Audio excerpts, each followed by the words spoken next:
Hi everyone, welcome again to Bake Your Way Kitchen. On today's video we're doing something super exciting. I'm really excited about this. I'm ultra excited. And it's actually a recipe I've done multiple times. It's a baked spaghetti with mozzarella meatballs. I know that sounds super basic, and you might be looking at bakeyourway.com where the recipe's at and thinking, oh my goodness, this is a lot of prep. But let me tell you, this is so good. And this was actually featured when I was living in Toronto in 2013. This was featured on the front cover of the Toronto Life, and it was from a new high-end restaurant that just opened. I tried it. I had to have this recipe, and it just so happened I walked past and the magazine had the exact recipe. And I've tweaked it in certain ways, and I'll talk about that as we go through the video. And what I will say this is definitely a recipe you'll remember and go back to. I've done it several times and I've thought about making this video for so long, but there's a lot of prep work involved, and usually when I make it with a few people. So definitely, if you've got your friends or family or anyone around you, get them to help you with this, because there's a lot of prep stuff and it just makes everything go so much quicker and gets you to the end result which we all want, and it's oh so good. Okay, first thing, I am not prepared because as you can see I've got a white shirt, so I'm going to go ahead and grab an apron because what we're about to do, we're going to be pureeing the first thing that we need to do, which is pureeing 2 cans of tomatoes. I don't even trust myself for pouring it without getting something, so I'll be right back. Okay, so I'm a little more prepared. So if you're watching this as you're doing this, make sure you have all the ingredients out in front of you because it just makes things so much easier. I've just got the 2 cans of tomatoes on camera, and you're going to need a food processor, and we're just going to blend this until everything is very fine and smooth. And then we're going to be straining this through a sieve because we just want the juices. We're going to discard the seeds. So I'm going to actually, what you do is you pour both in. I might have overfilled this just a little bit too much. You can do it in stages, and I'm just going to add some water in this and then add it in. Okay, add some of those tomato juices. Don't let those go to waste. Whoops, I already made a bit of a mess, but that's okay. And make sure, as I always say, look at the ingredient list, get what you need, but try to go to your local farmer's market, even to buy local garlic if you can, because let me tell you, it makes a world of a difference between buying it at the grocery store versus getting it at a farmer's market. It's not even close. And then these cans of tomatoes were right from Italy, which is nice. So we're going to puree this you can just puree it for about 30 seconds, 40 seconds. Basically just till everything is fine, finely combined, and then we're going to pour it through the sieve.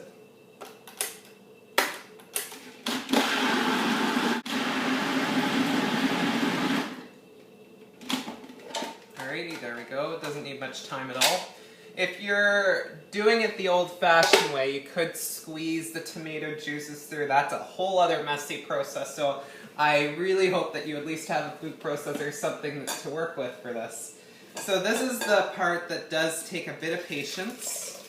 I will warn you, it does take a little bit of time, and I can't stress to you enough, you gotta wear an apron for this. I'm telling you, it is suicide, especially if you're wearing a white shirt like I am. And it's actually ironic because I don't usually wear white, so. This part's going to take some time, so use a spoon. I've only gotten part of it through. So use a spoon or something to get everything through. I kind of was ill-prepared for this. Okay, so this will just help speed up the process, but I do find this part alone, this could be someone's job while you're prepping for getting the meatballs ready. But this part does take a little bit of time and a little bit of patience, but I'm telling you, it is so worth it. So I'm going to come back to you when we have all of this passed through. Okay, so as you can see, I got all my tomato juice here. This is how much I got from 2 cans. I'm going to be trying something with the reserved tomato seed mixture. This is what it should look like, just this thick mixture. I'm going to see if it works. If it works, you'll see a video on it later. I have not tried it, but I've thought of doing it, so we'll see if it works. If it does, you'll see a video soon. Anyway, back to recipe. I've got a heavy-duty skillet with, as you can see, very high sides, like it's kind of an in-between of a skillet and a saucepan. You're going to need a lot of space because we're going to be adding 2 pounds of pasta, there's going to be there's 2 pounds of meat, lots of sauce. It's just going to take up a lot of space, so make sure you've got a heavy-duty pan, or use a heavy-duty tall saucepan if possible. So what we're going to do is I've got about 3 tablespoons of olive oil in this skillet, saucepan, whatever you want to call it. And we're going to heat up the oil over medium heat, and then I'm going to add the onions for about 3 minutes until they've started to sweat.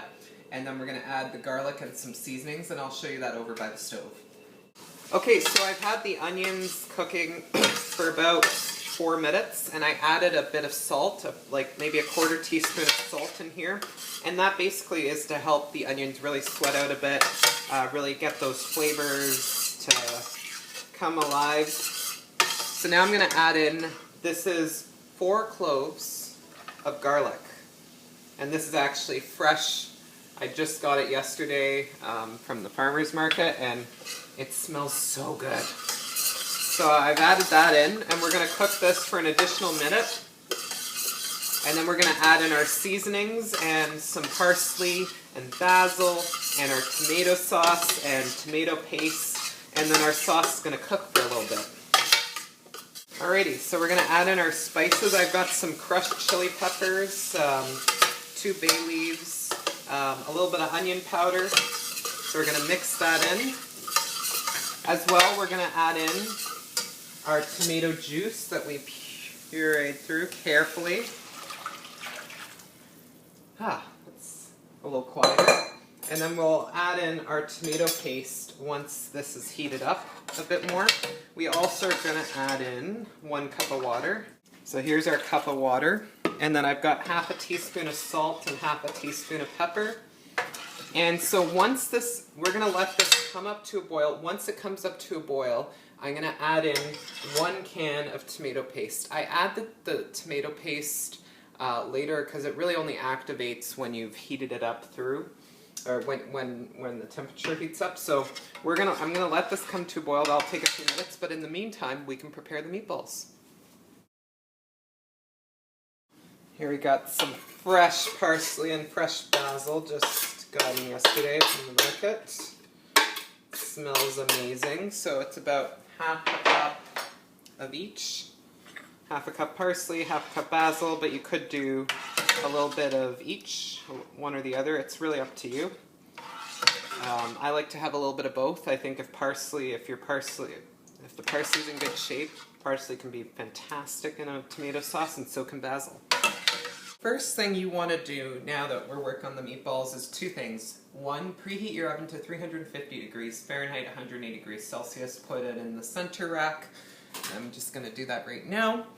And then you're going to want to cube like either a hamburger bun or some day-old bread, or at least 2 or 3 slices. If you're using 2, maybe about a 1/4 cup, 3, maybe about a 1/3. This is probably, like, this was 2 large buns, so I'm probably going to use just a little over a 1/3 cup, and you can kind of eyeball it. And what we're doing is we're just going to spread, whoops, that was a little sloppy, wasn't it? We're just going to spread it, mix, and we're going to let this soak for about 15 minutes. And after 15 minutes, we'll drain out any excess milk. Though we're just moistening up the bread again because we're going to add it in our meatballs. So I'm going to set this aside and we'll work on our meatballs. The sauce has come up to a boil. This has been sitting here for about 15 minutes. By the way, for the tomato sauce I used, it was the standard 5.5 ounce container, which is about 155 milliliters if you've got a larger tomato paste container. So now we'll move on to the meatballs. So the sauce needs to boil. Like once it's come to a boil, you reduce the heat to medium and let it cook for about 30 minutes or so, or until it thickens up. So we can now make our meatballs, which are super simple and easy to make. Just have everything out and ready. So I've got about 1/3 cup of Parmesan. You can add a little more, a little less if you want. And I know this looks really weird. I know it looks like the meat's gone bad, it's completely fine. This is extra lean brown beef. It is brown. Ground beef. I guess if you're, you're a vegetarian, this probably isn't the recipe for you if it's not obvious already. But I guess there are some vegan or vegetarian meats out there if you want to use that as a substitute, by all means. So we've got that. I've got this is about 2 pounds, just a little over 2 pounds of ground beef, which is about just over 900 grams. I got 5 cloves of garlic that I finely chopped, a small onion, just add it all in, an egg yolk, and I'm going to add in the salt and pepper after. I'm going to mix this up. I'm going to season it after. We're just going to mix this all together. Okay, so I've added some salt and pepper to our ground beef mixture here, and I've also added our cubed bread that had soaked in milk. And we're just going to mix this in. And then we've got our meatballs, meatball mixture here. The oven's preheated. I've got a cookie sheet with a piece of parchment paper. So we're in business. Now, the size of these is completely up to you. The way they serve it at this fancy restaurant, they're very large. But it's up to you. You can do what you want.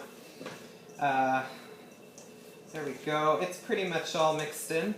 So what you do, and this is the fun part, this you can get a few people to do if you trust they have clean hands. You take one bit of meatballs. It doesn't matter. It doesn't matter if they're not equal size. You take a cube of either mozzarella or a cheddar cheese. This is mozzarella or cheddar that I just mixed. So you put the meat into like a patty form. You put the cube of cheese in the center here, and you fold the meatball in it, just like so. And you put it on. So you can see they're very big because when you add in the cheese, it adds a lot of extra room and you need a lot of extra space to insulate that cheese. But the idea is that when someone cuts into that meatball, although sometimes the meat can be really tender that it kind of falls apart, but you'll see the string of cheese goodness. So this is a smaller one you could try doing. And so you want to keep on doing this. Depending on the amount of meat you use, you can really vary the amount of meat. I've made this recipe with as little as a pound of meat, but I would recommend at the very least about 1.5 pounds, about 750 grams. And you could go all the way up to maybe 2.5 pounds. If I would suggest 2 pounds, but I would say you could go up to 2.5, which would be like maybe 1,300 grams. So again, you can make these as big as or small as you want, and then just leave them a little bit of room on the cookie sheet and just keep doing this. At this point, our tomato sauce itself is almost ready. I've got a saucepan filled with hot water, fill it with water. It's going up to a boil for our pasta because it's that time. We're almost near the assembly point. I've got the meatballs here, so in this case I made 14 really big ones. So there's kind of 2 options here. You can cook them on the stove with a little bit of oil to get them brown on the outside, but I prefer to do the oven route. So I just like to take just a little bit over the top, some olive oil. If you have a good quality olive oil, use it. And then just I don't want to get my hands dirty with raw. It's not really dirty, this is good food. I just don't want to get raw meat on my hands again, so just use a clean utensil of some kind just to make sure that the outside gets a bit of that oil. And we're going to put this in for about 10-15 minutes. We're looking for the outside to be brown, and it doesn't need to be fully cooked through because we're going to put our whole mixture with the pasta in the oven and it's going to cook even more. So I'm going to put this in and I will show you what it looks like once it's done. Okay, so I took the meatballs out of the oven and this is what they look like. So they're nice and brown. This was actually after about 12 or so minutes. I've got my pasta cooking here. It's almost done. This is 2 pounds of pasta. And my sauce is done and I just discarded the bay leaves that I added. Now one thing I was going to point out, I screwed up a little bit and I forgot to add the parsley in the meatballs, you may have noticed. It's not the end of the world. You can add it in, or you can leave it out, or you can keep it. It's up to you. So now I'm going to add in the meatballs. Hopefully I don't disastrously screw this up. Add them to my mixture. Now this is extra lean meat, so I'm not too worried about too much fat. And that white mess that you're seeing is actually the cheddar. So we're just going to add this in, and I'm telling you, I had a taste of the tomato sauce. It's so good. This recipe, it takes a lot of patience, no doubt, but it's so worth it. So I'm going to keep this over, oh, it accidentally turned off. I'm going to keep this over low heat, and we're going to add in the pasta once it's done. Make sure when you strain the pasta that you do not wash it, because you want to keep the starch, because that's how the sauce will bind to the pasta. Never wash the pasta you strain. Okay, so I'm adding my pasta. It's al dente, and you can see why I said use a large, very tall skillet or a saucepan, because this is a lot. Where's my pasta scooper thing? So, finally, the assembly time. So I reduced the oven to about 300 degrees Fahrenheit, 150 degrees Celsius approximately. And I like to put this in the oven covered for about 10 minutes. And this will allow really the sauce to thicken up just even a little bit more, for the taste to come together. It's just so, so delicious. So I'm going to continue mixing, because I think I'm going to need even another spoon. This is so much. But man, oh man, if only you were here to smell how good this is. You can adjust for seasonings if needed. You can try a taste once you have it all mixed in, add a little more salt if needed. I think it's perfect as is. I'm going to add in a little more basil probably. And you could even add a bit more parsley, whatever you'd like. So I'm just going to keep mixing this here. It smells amazing. So I'm actually going to put this in for about 10 minutes, but actually after 10 minutes I'm going to reduce the heat even more from the 150 degrees Celsius, because I'm going to go for a run, and when I come back I'm going to be looking forward to having some of this. So we'll give it a try. After, I'm going to put this in, let the mix come together, and then when I return you'll see me trying some. And we'll serve it with some Parmesan and some oil. It's going to be awesome.